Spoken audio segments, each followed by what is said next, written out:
ऐसे महान विश्व विजयी त्रिभुवन विजयी अगर काम से कुछ मिनट आप अपने को बचा पा रहे हैं तो आप समझो आपको युक्ति मिल गई जिससे आप उस पर विजय प्राप्त कर लेंगे। तो हमारा स्वभाव बन गया है हारना, नहीं हारना। हम प्रभु के जन हैं, इसके घर का दरवाजा बंद करना पड़ेगा आने का। 100 बार गिरो फिर भी पीछे मुड़ो मत, अगला कदम आगे बढ़ाओ, जीत जाओगे। कुछ न बोलो, चुप रहो। अंदर कोई भी विकार आवे चुप रहो, शांत रहो। उनकी सत्ता नहीं है, उनका महत्व नहीं है। चिल्लाओ मत, किसी से बोलो मत कि मेरे अंदर क्रोध आ गया, मेरे अंदर काम आ गया, मेरे अंदर मोह। चुपचाप सह जाओ। कोई पूछे कैसे हो, बहुत अच्छा है, बड़ी कृपा है, आप देख लो उनकी सत्ता ही खत्म हो जाएगी। आपने महत्व दे रखा है प्यारे, बहुत बड़ा दांव लग गया है, बाजी जीत लो, हारना मत। आचरण पवित्र नहीं है तो हम किसी भी मार्ग में सफल नहीं हो सकते।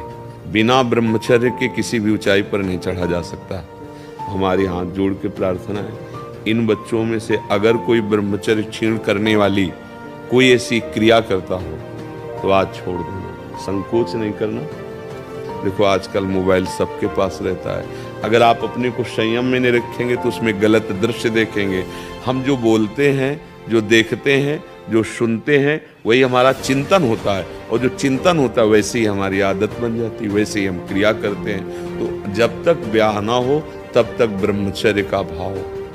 अब 1 साल ब्रह्मचर्य रह कर देखिए, नमक रोटी खाइए आप, और आपसे अगर कोई हाथ मिला ले तो उनसे बात करो। 1 साल केवल आप ब्रह्मचर्य रहिए, व्यायाम संयम से रहिए। आपसे कोई हाथ मिला ले तो बताओ, चाहे देवढ़ा को आप उठा के पटक देंगे, क्योंकि ब्रह्मचर्य का बल।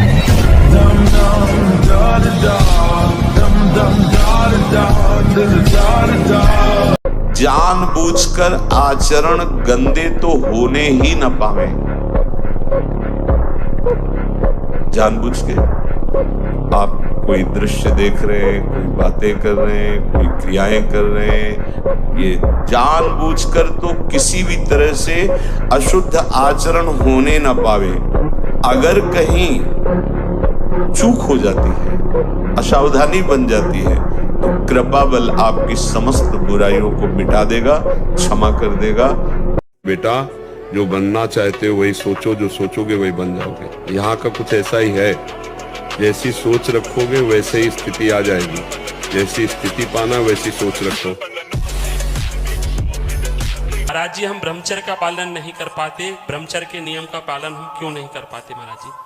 जब तक हमारे मन को विषय भोग का आधार नहीं होगा तब तक हमारे ब्रह्मचर्य पे फर्क नहीं पड़ेगा लिखित, क्योंकि अपने लोगों का जीवन वही रहा है ना।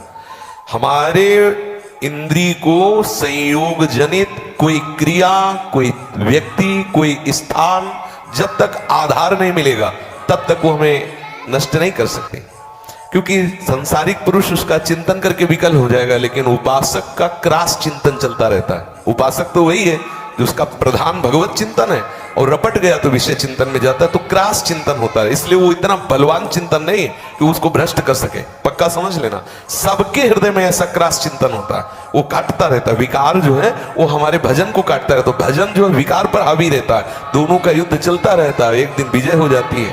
पर ब्रह्मचर्य पे फर्क नहीं पड़ता, क्योंकि एकाग्रता पूर्वक जिस विषय का चिंतन किया जाता है उसका हमारे हृदय पर प्रभाव पड़ता है।